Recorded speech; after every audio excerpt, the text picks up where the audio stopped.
Hi, my name is John Parnell. I'm a professor of strategic management at the University of North Alabama. I've been using Capstone for eons now, and I've learned a lot about some of the ways to make it a valuable learning experience and the ways that help students approach it the way they should think about Capstone and get the most out of the exercise. So I'd like to take a few minutes to talk about some of the things that I found to be successful in the way that I execute the simulation.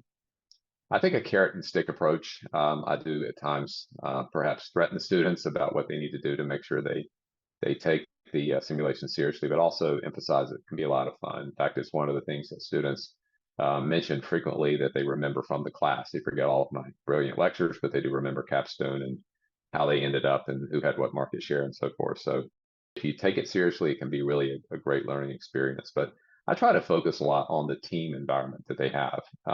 One of the things I do is I permit the students to work alone if they choose to. Now, I teach primarily online classes, so that makes it a little bit of a different scenario. But sometimes you'll have students in unusual situations. Maybe they have a different time zone, or even currently have an ER doctor who says, I don't know when I'm going to be on call, what have you. I just need to work alone. So I give them that option.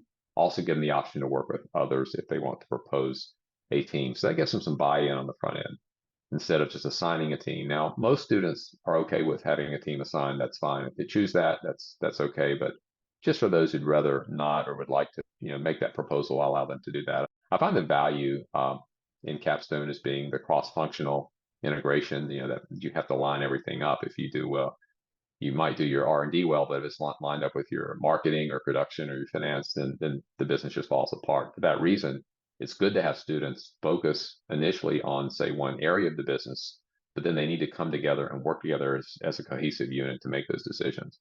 You can't just have one student upload the marketing and one upload the R&D. That just doesn't work. At the end, you have to have everyone come together. And I emphasize that early because a lot of students are used to that divide and conquer approach that really doesn't work well in a lot of other classes, but it definitely doesn't work well here. So you can do some work independently, but you need to come together and enter those decisions, and everyone needs to own those as a group. I also emphasize checkpoints along the way. So during the first couple of rounds of the game, if a team is not doing well, I will reach out to that team, say, hey, I can see you've got this whopping emergency loan, or something seems to be not going well. Reach out, let's get this resolved early. For those of you who've used the game for a while know that if you really don't do well in the first couple of rounds, the recovery process can be very difficult. So I try to do that for the first two rounds to make sure that they are involved. And I do tell them that after round 5, I will not be providing assistance for the game, and they won't get that assistance from our teaching assistant either. They'll have to reach out directly to Capsim. And the reason why is once you get into round 6, 7, and 8, if you're still asking questions about positioning your products or what have you, it's usually too late.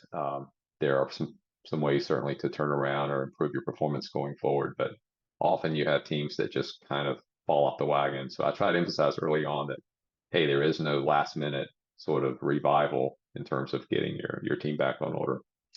I will say overall, this Capstone's a really valuable part of the class, and students enjoy it when they prepare and take it seriously. They can have a lot of fun, and it works out well for them. So I would just encourage everyone to think through the whole notion of teams and how you organize teams, what your policies will be, and how you put that together and reinforce that teamwork along the way. It will make the experience a lot better for everyone in your course.